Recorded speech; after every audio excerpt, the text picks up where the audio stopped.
Hi guys, and welcome back to Bespoke Airsoft. Now, if you've seen one of our previous vlogs where we've talked about this project, if you haven't seen that already, go back and check it. It was one of the latest vlogs that we did, and basically what this is a project similar to what we've done with the Striker, where we bought it on the forums. The Striker we actually managed to get for about £10, which was very inexpensive. This is a little bit more expensive, but the project is going to be different in various ways. So it's no secret that we do a lot with the Striker platforms, and we promote sniper roles within the airsoft community. It's not the easiest thing to do from the get-go, and you can get discouraged, and we've done many videos in regards to sniper platforms, but this is going to be something that's going to be used as a sniper backup, maybe instead of a pistol, or you might run like a Mark 23 as well, just for the stealth aspect. But this is basically going to be used as a backup for a sniper rifle where things get in the thick of it and you're below your minimum engagement distance. You can get this bad boy out and start putting down some single and full auto fire. It's not too high powered, so you know you're nice and safe to use this in a CQB environment as well if you're going indoors. But the whole rundown of this project is we managed to pick this up for £100, and like I said before, the Striker, we tried to skimp and fabricate parts here and there to make it as cheap as possible. However, this one we're just going to go and try and soup this up to be the best possible sidearm it can be, as what you class as a side, more of a secondary than a sidearm. But it's a nice small package. It's an AEP from Tokyo Marui. It runs on a little gearbox system, which you see here. So we picked this up off a friend and a customer of mine, Patrick, who's bought this in previously, and we've done a little bit of work correcting some connectivity issues that he had. And then it came back not long after for a problem where it wouldn't feed.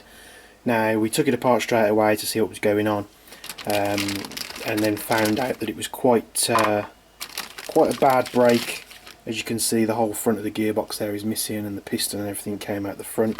Piston spring and the cylinder head, and then the little piece that holds the feeding mechanism here on the side. So that's all come off the front. Finding a replacement gearbox for one of these things is going to be one of the most difficult things at the moment.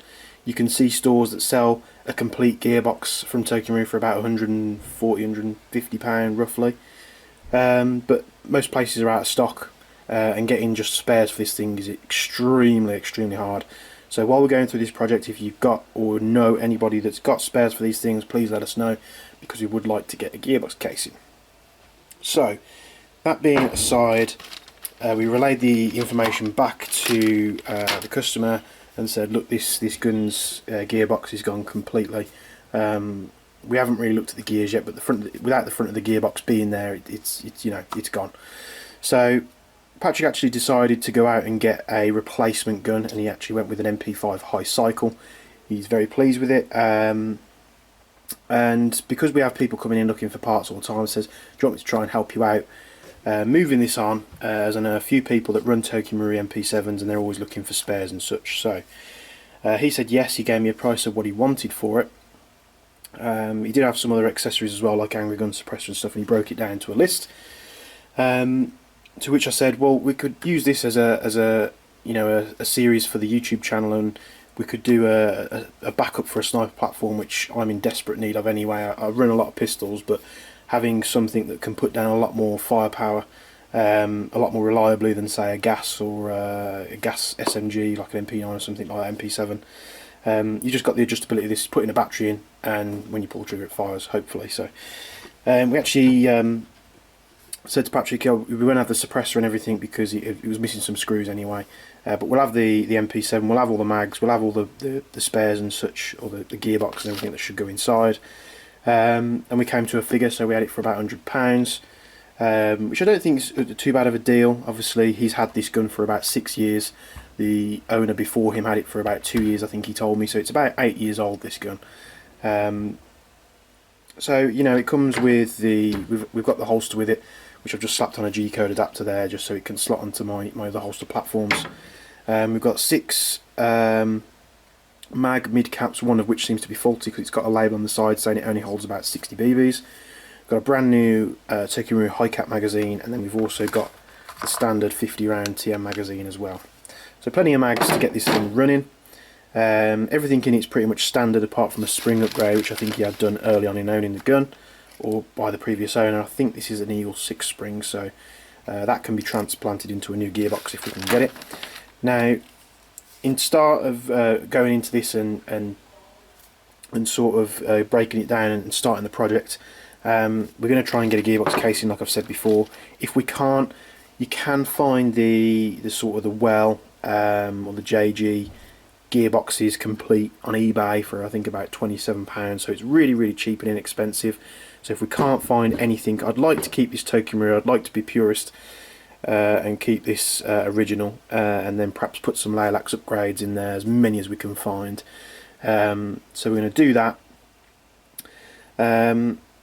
Like I say, if we can't find one, we'll have to go with a cheap gearbox, but I'd like to avoid that if all possible. So like I say, if you know anybody that's got one of these spare and they wouldn't mind handing it, passing it over, or you know, for a small amount, you know, we don't want to be spending ridiculous amounts on a replacement gearbox casing when we can get a complete gearbox for such a small figure. So again, we're going to need help sourcing a lot of parts for this thing, because wherever I seem to look, Lilacs parts, they'll have this part but they won't have that part, and then they'll have a majority of the other parts but they won't have something else. And I don't really want to be spending money with like loads of different suppliers, because you've got all the postage on to add on to that as well. So again, if there's any companies out there that want to reach out to us that have got all the Lilacs parts in stock for these, I mean, including the barrel, the hop, all the gearbox components, anything you've got, please hit us up. We're not asking for it for free, but we'd love to get something all under one roof and get this project started. So this is basically just an overview of the project, what we're going to do, where we're going to take it. It would be nice at some stage. I mean, I've seen a lot of these guys on YouTube that will run these with the Bingo Airsoft Designs HPA kits in these now. HPA is a bit hit and miss that here or there, whether you like it or whether you don't. But the only plus side I can see to this with a HPA kit in there is being able to adjust your FPS up, so you could get it, you sort of 300 to 350. And the reliability key as well. You're not breaking any more gearbox casings potentially. So I'm going to wrap this up because I've been babbling for a long time. This is going to be episode 1. Episode 2, we're going to start taking this thing apart. I'm going to show you guys how to get everything out. Although the gearbox is out and a few other bits, we're going to show you how to get all the trigger mechanism out of one of these. And then what we're actually going to do is we're going to skip using this adapter, and we're actually going to hardwire it straight in if we can. And do it properly rather than having a loose connection somewhere. So stay tuned for episode 2. We're also going to need a name for this series, so head down to the comments below, give us a name for this project, like we got with the 3 gearbox gun and the Striker Serenity project, the 3 gearbox gun, the Dreadnought project. So why not take another project on to push our time even slimmer. So let us know down in the comments below what you think, and if you're going to like this series. Also smash the subscribe and like button if you can. It does help us a lot and gives us the confidence and the push that we need to push more content out. And we'll see you in the next video. Thanks for tuning in.